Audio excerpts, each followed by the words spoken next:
et j'ai l'honneur d'animer ce webinaire qui va vous être présenté par monsieur Cédric Boxed, que vous connaissez déjà sûrement.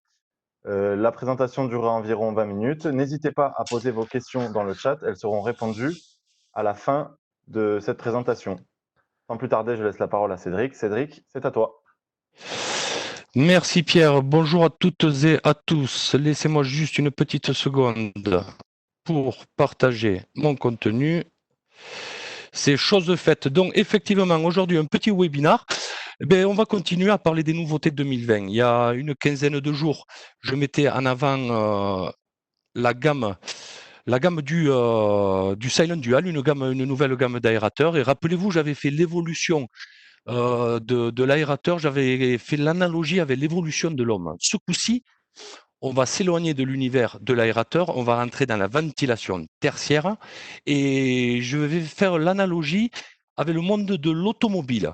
Alors, pas pour vous dire que cette voiture est belle, mais pour vous expliquer que quand on a l'œil de la ventilation, on va s'apercevoir qu'elle a une forte pénétration dans l'air. Je vous ai mis en rouge ce qu'on appelle dans notre jargon l'écoulement de l'air. Et pour ce, je ne vais pas vous faire un cours sur la poussée ou sur la traînée ou sur la portance, éventuellement le poids. Mais il faudra juste comprendre que tous ces éléments, quand ils sont soigneusement étudiés, permettent d'avoir un aérodynamisme optimisé qui va mener quoi? Une source d'efficience. Alors, Cédric, une première question qui me vient. Pourquoi avoir créé cette gamme du Jetline? La question est bonne, elle est plutôt simple parce que l'on vit avec une entrée de gamme dans l'univers du tertiaire, la fameuse gamme CATB. Depuis des années, on l'a déployée sur 4 tailles de caisson, on allait chercher jusqu'à 1200 mètres cubes heure. Cette gamme, elle avait des forts avantages, notamment un faible encombrement, elle était très compacte, voire ultra plate. Elle amenait également un niveau sonore très acceptable. Elle était ultra compétitive parce qu'elle n'était pas pourvue de moteur à courant continu qui coûte 3 fois plus cher, mais juste d'un moteur standard.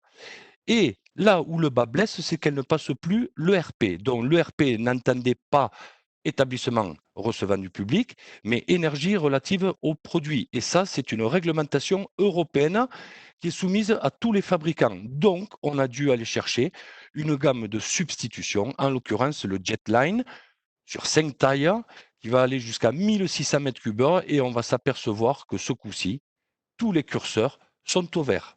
Je vais vous expliquer pourquoi il est ultra compact, pourquoi il est ultra silencieux, pourquoi il est ultra compétitif et je vais vous parler de ses performances. Mais avant tout, Pierre, tu sais très bien que moi j'aime raconter l'histoire d'un produit et l'histoire du produit, l'histoire du Jetline a démarré il y a déjà plusieurs décennies. Et ce que vous devez comprendre, que c'était une affaire classée, ce qu'on appelle un cold case. Et tout simplement parce qu'à l'époque, il y a plus de 20 ans, à l'époque, on n'avait pas la capacité d'industrialiser ce genre de gamme, et notamment à cause d'une roue qui a une géométrie très particulière. Et depuis toutes ces années, à force de maîtrise, et notamment aujourd'hui, notre maîtrise de la soudure laser, va me permettre de vous présenter cette nouvelle gamme d'appareils. Messieurs, regardez, elle est toute belle. Moi, je l'appelle la roue 3.0. On peut l'appeler la roue hybride. En tout cas, je vais vous présenter la roue du Jetline qui va permettre d'assurer une compacité maximale, un niveau sonore minimal et des performances optimales avec tout le temps le souci, lorsqu'on développe une nouvelle gamme d'appareils, d'accompagner au mieux le client. Alors, Cédric, le premier point que tu mets en avant, c'est la compacité maximale de ce produit. Est-ce que tu peux m'en dire plus? Oui, oui, oui, il n'y a aucun souci dans de ce slide. La voiture, on est parti du taco pour aller chercher une Corvette. Je vais m'intéresser à et selon la typologie des ventilateurs, on va voir les différentes incidences.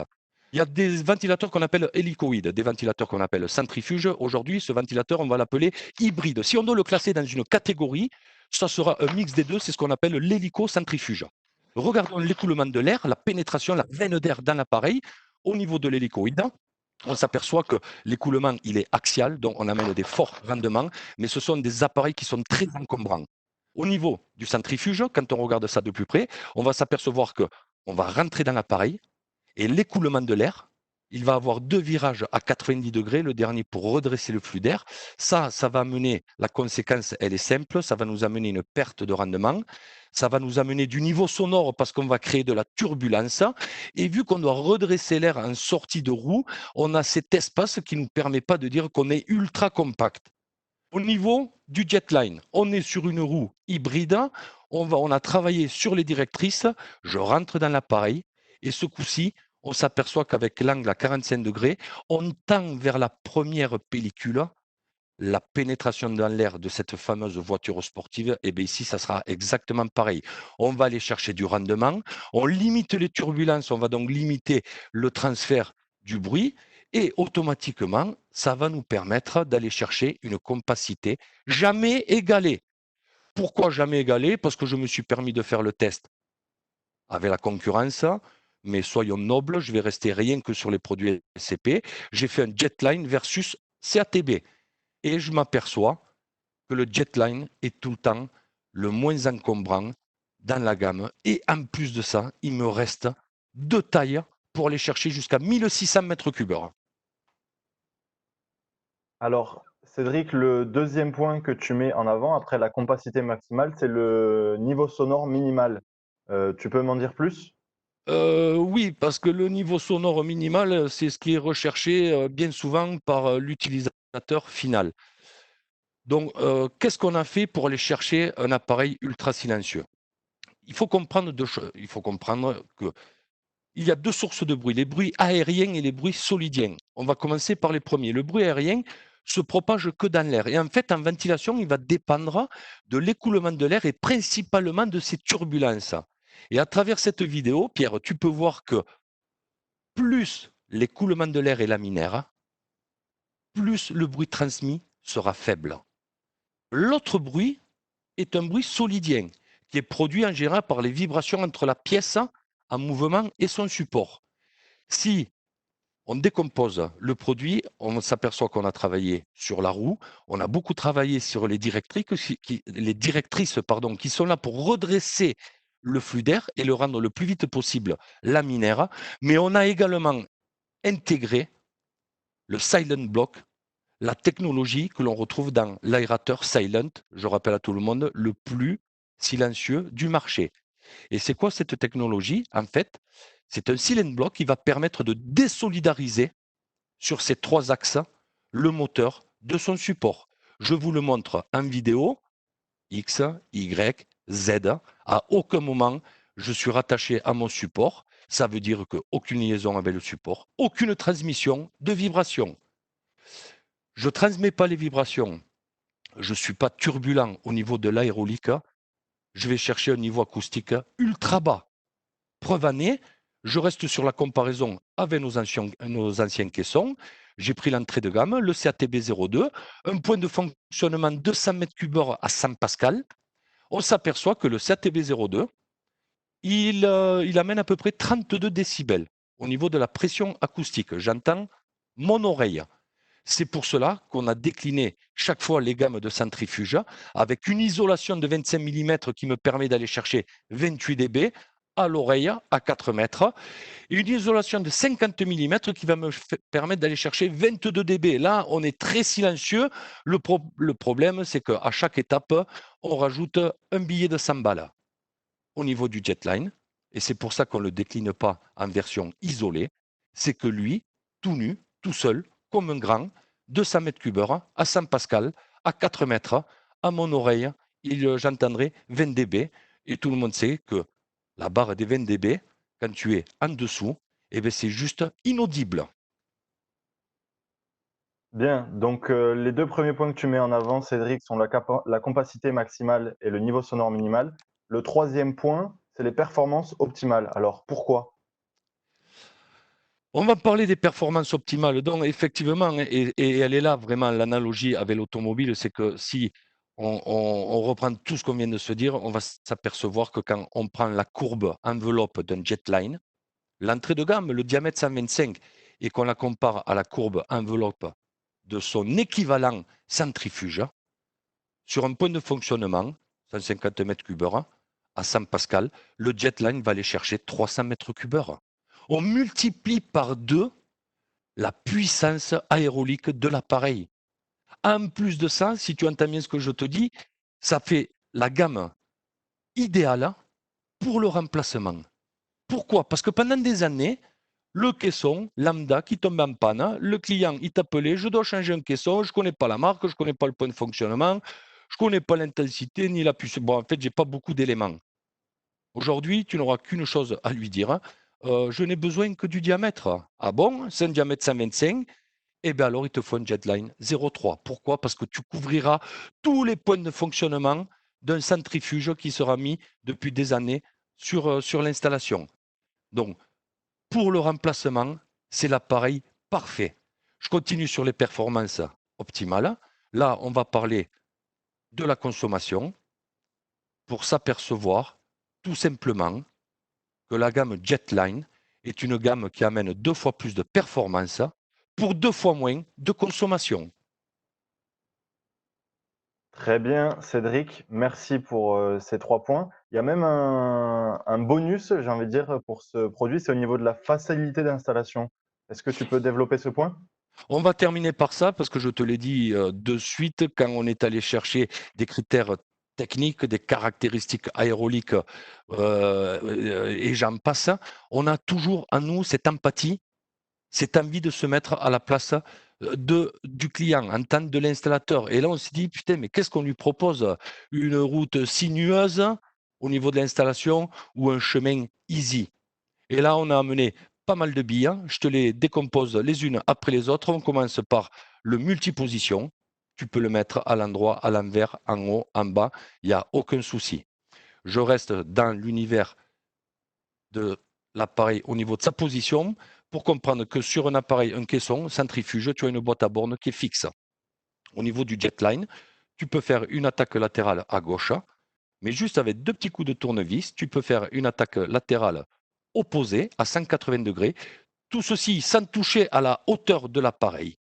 Donc, boîte à borne orientable en conservant la hauteur d'origine. Au niveau du confort d'installation, la gamme CATB, là on va parler de câblage électrique, la gamme CATB proposait 3 vitesses. Et ça, c'est réellement un confort pour s'adapter au point de fonctionnement, l'architecture du réseau et de l'installation. La gamme du Jetline n'a qu'une seule vitesse. On pourrait dire que c'est un point faible, sauf que ce point faible, on l'a rendu en un point fort. Tout simplement, pourquoi? Parce que la gamme du Jetline va être vendue avec un variateur de tension. Elle sera proposée avec le variateur, livré, monté, câblé avec le produit. Et ça, rappelle-toi ce que je t'ai dit sur le remplacement. Si on est surdimensionné, c'est quoi ton diamètre 125? Tu mets un Jetline 0,3. Concentre-toi seulement sur le diamètre, sachant que si tu es surdimensionné, le variateur va te permettre de venir t'adapter au point de fonctionnement qui était mis en place depuis des années. Je reste toujours sur le confort d'installation et je continue sur la même lignée dans la notice clairement indiquée. Position 4 du variateur, tu vas aller chercher une première courbe. Position 6, tu vas aller chercher la deuxième, la courbe qui correspond à la courbe enveloppe du CATB 02, par exemple. Position 8, une troisième courbe, un dévoltage de 180 volts. Et position 10, eh bien, courbe enveloppe du produit en temps pied plancher. Tu dois comprendre par ce slide que le Jetline va s'adapter à tous les chantiers au niveau du point de fonctionnement. Je reste sur le confort d'installation. Je te remets la pellicule sur la hauteur du produit. Ce coup-ci, je n'ai pas fait un versus avec le CATB, je suis allé chercher un appareil ennemi qui est considéré comme ultra, ultra, ultra plat. Oui, effectivement, sauf que le Jetline, tu vois bien qu'il est tout le temps moins haut. Sauf que là, je suis allé chercher également la longueur du produit pour te mettre en avant que l'appareil adverse est 2 fois plus long et 2 fois plus large et il est 3 fois plus lourd. Je te le mets en vidéo, mais moi, ce qui m'inquiète là, c'est que quand tu vois le poids de l'appareil, pas pour les mêmes performances, mais pour la même installation, il faut comprendre que selon où tu vas l'installer, il va falloir être une seule installateur pour installer le Jetline. Par contre, selon les caissons que tu devras installer, il faudra 2 installateurs. Ça aussi, c'est un confort d'installation. À l'arrivée, je termine. La gamme Jetline, elle est déployée sur 5 tailles. On va chercher jusqu'à 1600 mètres cubes heure. Un point au niveau de la logistique également à mettre en avant. Ça, c'était la gamme du CATB. Tu t'aperçois de quoi? C'est que juste 3 codes en balayent 30. Et il m'en reste 2 en rab. Très bien. Merci Cédric. Une question, si j'ai besoin d'un moteur très basse consommation, comment est-ce que je fais? Eh bien, tu appelles le commercial de chez SCP France et tu lui demandes que tu veux le Jetline avec un moteur basse consommation en temps, le moteur EcoWatt. C'est une maîtrise, c'est encore notre savoir-faire. On maîtrise la fabrication de ces moteurs. On n'allait pas se priver d'amener son cousin germain, Jetline EcoWatt, de la même façon, déployé jusqu'à la taille 1600 mètres cubes heure. On va optimiser la clarté de la gamme parce que 3 tailles vont à nouveau balayer une trentaine de références, sachant que j'en ai encore 2 dans le cartable. En plus de ça, au niveau des performances optimales, je suis un moteur basse consommation. Donc là, j'avais fait le focus CATB Jetline. Ce coup-ci, je garde le Jetline, je mets le Jetline EcoWatt en face et je m'aperçois que je continue à consommer beaucoup moins. Dernier point, comment je peux réaliser des économies d'énergie? Eh bien, évidemment, en allant chercher un moteur basse consommation, mais surtout en l'associant à quoi? À une modulation de débit. Par exemple, c'est dans l'air du temps, on en parle beaucoup, surtout dans le tertiaire, parce que c'est un indicateur de confinement. Modulation de débit avec une sonde de CO2. Ce qu'il faut comprendre, au niveau de l'installation, je n'ai besoin que de la sonde et de l'appareil. Il n'y a aucun accessoire intermédiaire, que ce soit une transformation de signal ou un variateur qui permet de prendre du 0,10 volts et le transformer en tension ou autre. Tu prends ta sonde, c'est ce qu'on appelle l'actionneur, et elle va avoir autorité directe sur le Jetline. Je sors de la sonde avec 2 fils 0,10 volts, j'arrive dans la boîte à bornes du Jetline EcoWatt, j'ai 2 dominos qui attendent le signal. Et en fonction du taux de CO2, je vais amener le débit sur l'installation qui correspond aux besoins. Voilà.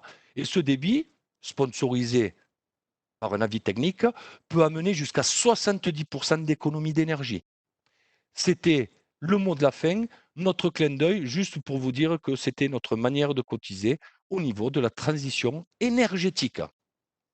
Voilà, Pierre, pour ce qu'il en est de cette fameuse nouvelle gamme du tertiaire, la gamme Jetline. Parfait, Cédric. Merci beaucoup pour cette présentation. Je regarde rapidement. Une première question qui a été posée. Qu'en est-il lorsqu'on souhaite installer le produit en extérieur? Est-ce qu'il y a des contre-indications par rapport à une installation en intérieur ou en extérieur? Donc, il y a 2 choses à savoir et on l'a bien stipulé clairement sur la notice. L'appareil, le Jetline, sa boîte à bornes est classée IP65. Donc, il peut vivre à l'extérieur sans aucun problème. Sauf que il est raccordé, parce qu'on le vend câblé monté, avec un variateur. Ce variateur, il est IP44. Attention, hein, IP44, il est garanti contre les projections d'eau, hein. Il n'y a pas de souci, hein. Par contre, mettons un peu de bon sens et de bienveillance, on le stipule clairement sur la notice, on va conseiller à l'installateur de mettre à l'abri des intempéries le variateur. Très bien. Merci beaucoup Cédric, pour cette, réponse.